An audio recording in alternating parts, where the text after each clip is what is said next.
He is one of the most revered figures in human history, a messenger of peace, love, and sacrifice. Yet very few know his real name and the meaning behind it. In this episode of The Ancient Ways, we will uncover the true meaning behind the name of the man they call the Christ, Jesus of Nazareth.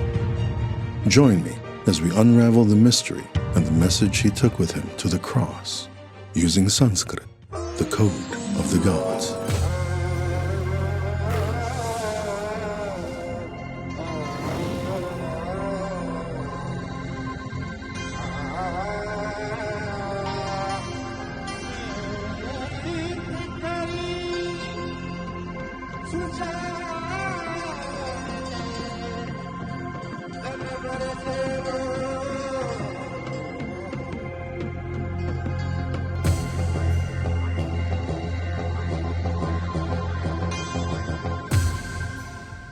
When were the major languages established? To provide a perspective, let's take a look at this timeline, from the newest to the oldest. Let's trace it back. Old English appeared at around the 5th century, Arabic in the 1st century. German language dates back to the 1st century BC. Biblical Hebrew dates to about 1000 BC. Latin, 1200 BC. Greek, 1400 BC. Proto-Semitic, 4000 BC. Egyptian, based on the date of the pyramids, 10,000 BC. Sanskrit, on the other hand, is even older if we take into account its relationship with the Sphinx and the pyramids. If so, then Sanskrit existed even before the Sphinx and the pyramids were built. You can see this in our other episode. So clearly, Sanskrit predates Arabic, Aramaic, and Hebrew by far, earlier by thousands of years. So is it within the realm of possibility that Semitic languages came from Sanskrit? We will present the data. To know the man, we need to know the name of the man. To know Jesus, we must know the language he spoke. Did he speak Chinese, German? Pope Francis, along with most historians, agree that Jesus and Mary principally spoke Aramaic, a Galilean dialect, which means suitably magic. They understood Aramaic to be a magical language. That's why it is named that way. It shares the same cymatophonic signature as its mother language, Sanskrit, the code of the gods. These cymatophonic signatures are very specific. Since intentions, emotions, and feelings are universal, the CPS cuts across various languages and reveals its true meaning, rooted in Sanskrit. That's why it is essential to learn and pronounce the words as they are intended. Otherwise, distortions in meaning and perception will occur. As an example, would you recognize the name Juan if it was pronounced this way? 久安. Probably not. You see, we take words and names for granted, like they had no meaning or value. But in the ancient days, in the ancient ways, every name had a meaning. It wasn't just any random phrase or cute word. The names of people, places, events, times, everything had a specific meaning. In the wonderful nation of India, the name Mahatma Gandhi means the great perfumed spirit. The slightest alterations to words can change the meaning and intention completely. If silence speaks volumes, then how much more charged words? Before we proceed, I highly recommend you watch the other videos that came before, especially the core episodes and the one called Decoding Judaism and the Hebrew Language. This will help you understand the next section with much more clarity, so watch closely.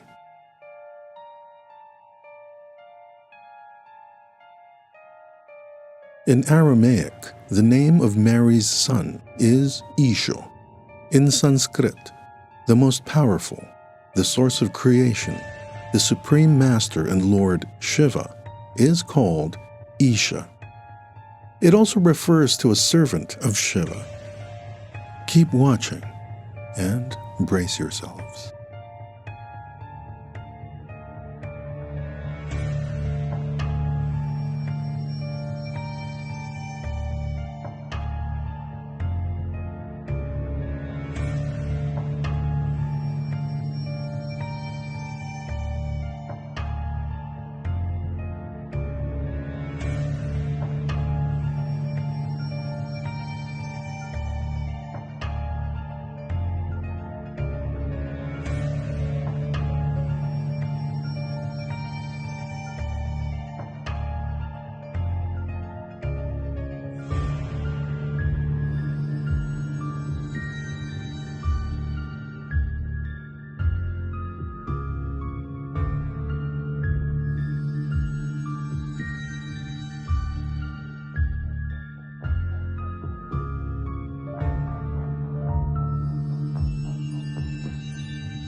Being the rock means stillness, a state of non-disturbance, a permanence that lasts, an immovable and solid foundation taught in Hinduism and Buddhism. Within the Jewish faith, it is customary to leave a small stone on the grave commemorating the burial, the yoga with the stillness of death. In all Abrahamic religions, the stone and the rock are very significant. Why? In the Islamic faith, located in the eastern corner of the Kaaba, is the black stone of Mecca. According to tradition, the stone was given to Adam when he was cast away from paradise in order to obtain forgiveness for his sins. In Islam, Adam was the first prophet. In Jordan, Al-Batra or Petra means the rock. In Sanskrit, Pitriya means ancestral and paternal, and Pitr means father. That's why St. Peter is known as the first bishop or pope of Rome, because he is the father, Pitr, the rock. He is the head, and the head is protected by skull and bone, which is similar to stone. Sanskrit, being the older language, suggests Al-Batra and Petra is equivalent to Pitr and Pitriya. How many times have you seen the rock? The Stone of Destiny is found in the coronation chair at Westminster Abbey. Arthur pulled Excalibur out of a stone and gained immense power. Also, the stone is at the center of the symbology of the Freemasons, the Master Builders. We will discuss the Freemasons and the Knights Templar and their relationship to the Black Stone in a future episode, so stay tuned. Returning to our current subject, Pitr, Petra, and Pater are the root of the word father. The father is the foundation, the rock, the cornerstone. Thus, the rock means God, the permanent and immovable foundation of stillness and peace. The same God with the intelligence capable of building pyramids, temples, and other structures impossible to create today. The God of diverse life forms, creator of galaxies, beauty, and destruction. The sum total of all experiences. The divine unified field of transcendental yoga, the quantum and meta Om. This is why the rock is worshipped and revered by those you may never suspect. This is the seal of the Vatican and the Holy See. On the other hand, the seal of Skull and Bones. Riddles are everywhere, and shortly you will see magic. In the Gospel of Thomas and in the Bible, numerous examples of the rock and the stone are given. Pay close attention. You be the judge.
These are the works of Leonardo and other masters.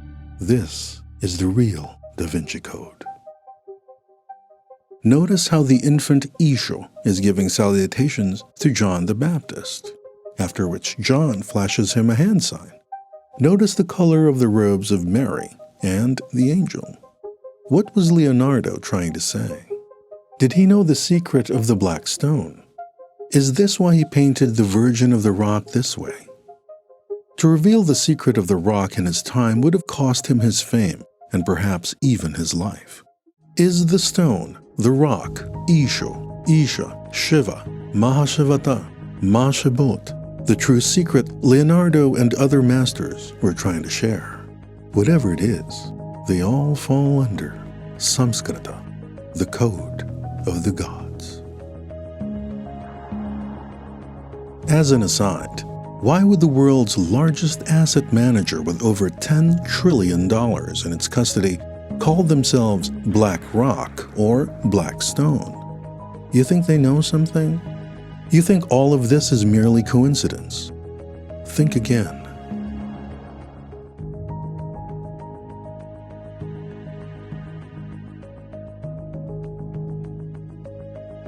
Isho said, "Let one who seeks not stop seeking until that person finds, and upon finding, the person will be disturbed, and being disturbed will be astounded, and will reign over the entirety."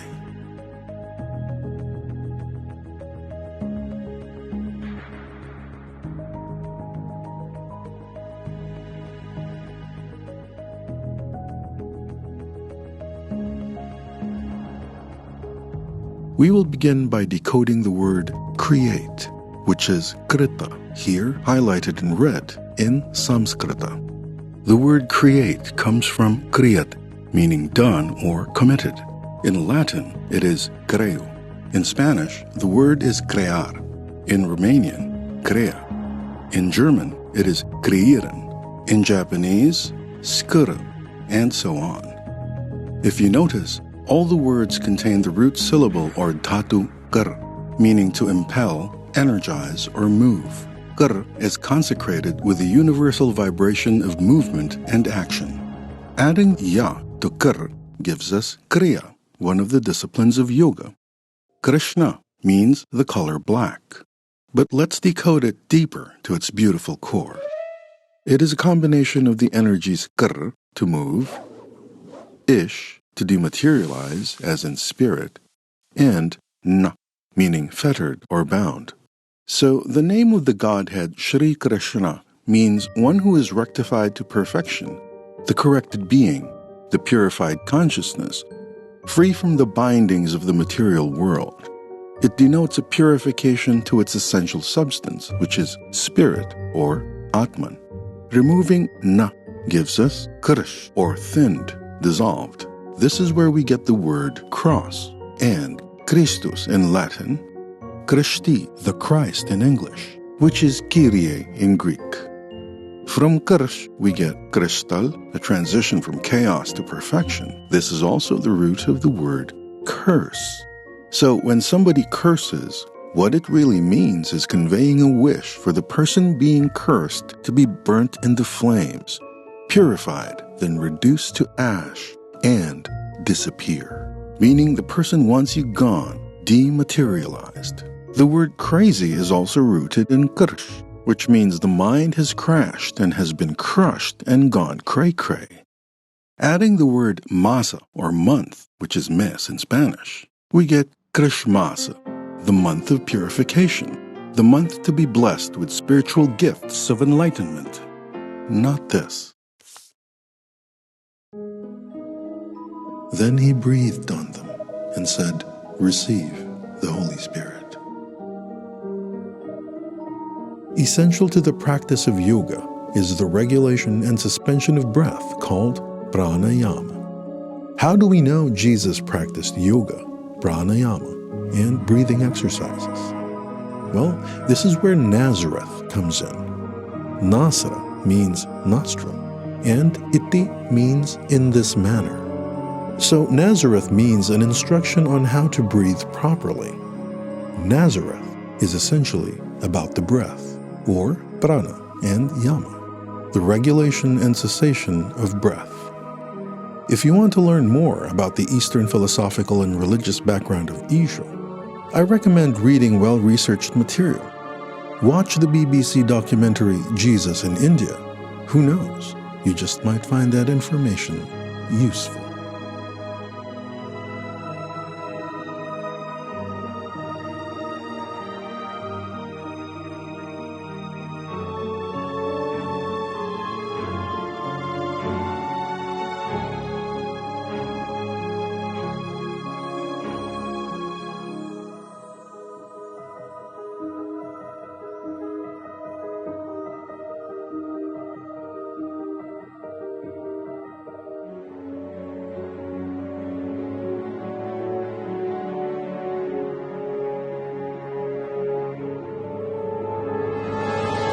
In the Quran, Jesus or Isha is called Nabi Isa, the prophet Isa.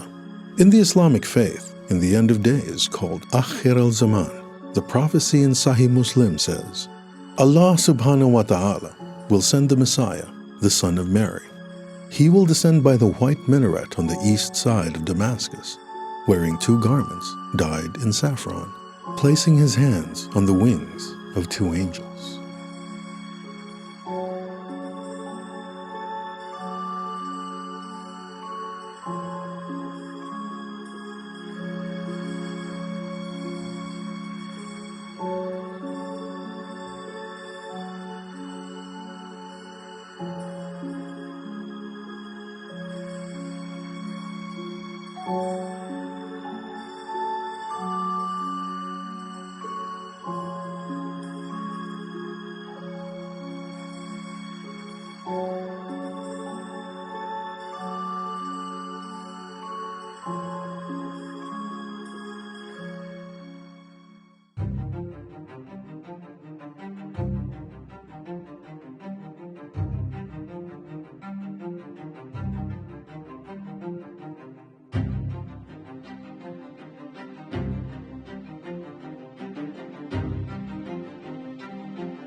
The hand formations you've seen in the various depictions are called Mudra.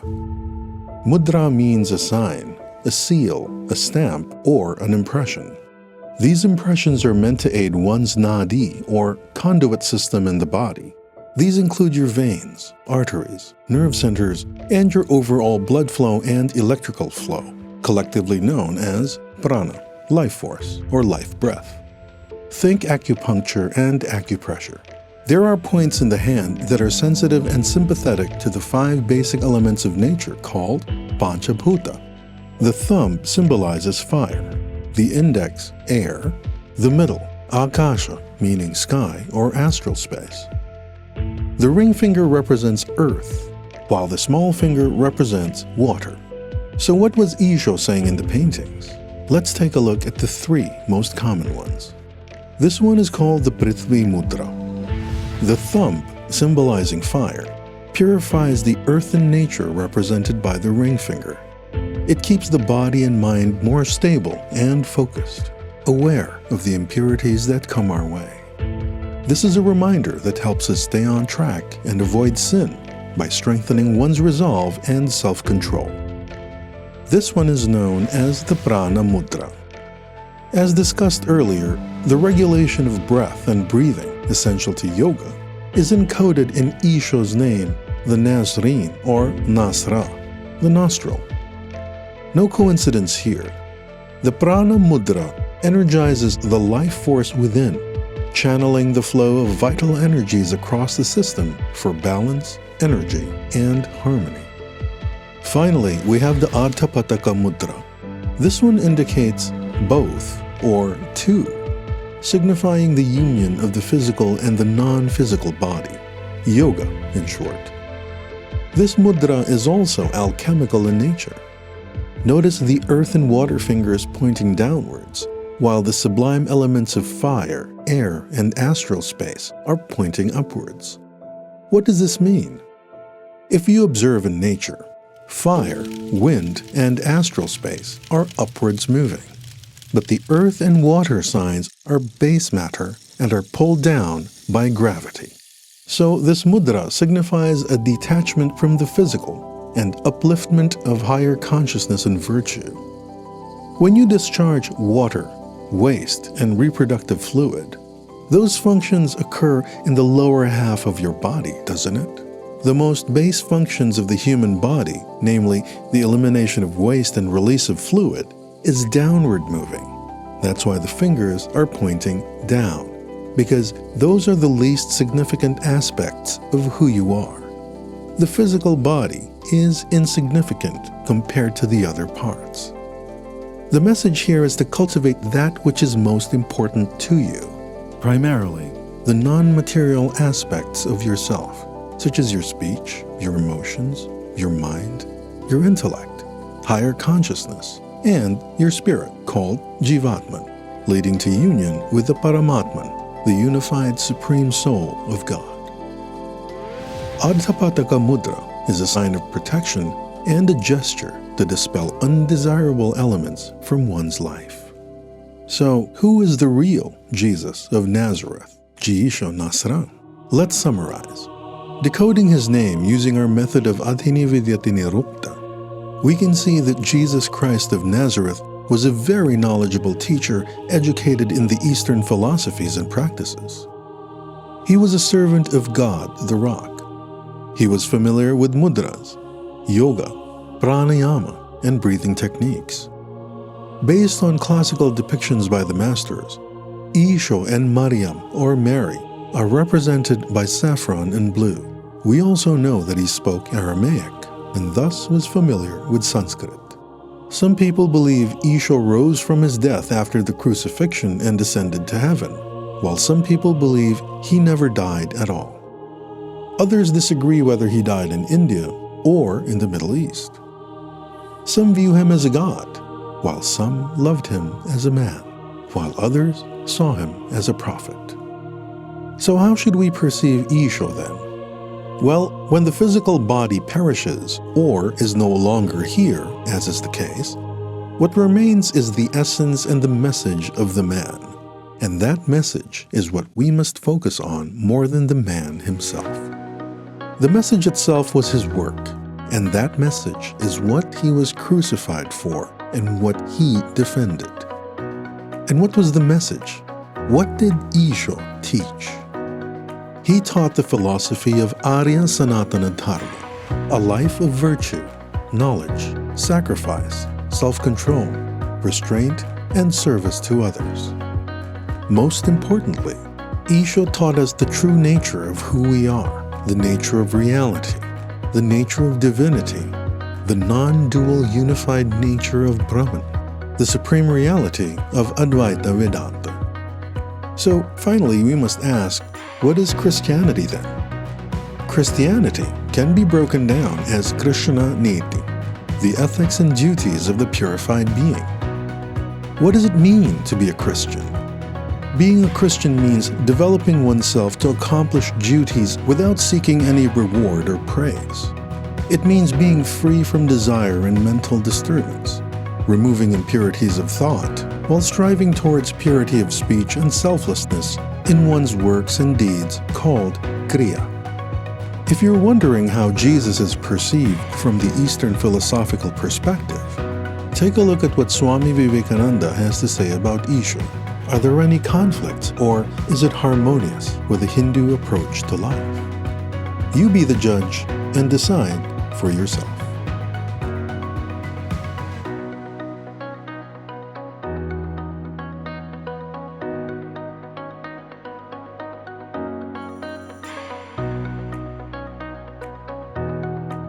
I hope you've enjoyed this presentation and learned something of lasting value to improve your life and the lives of others. With that said, we conclude this episode.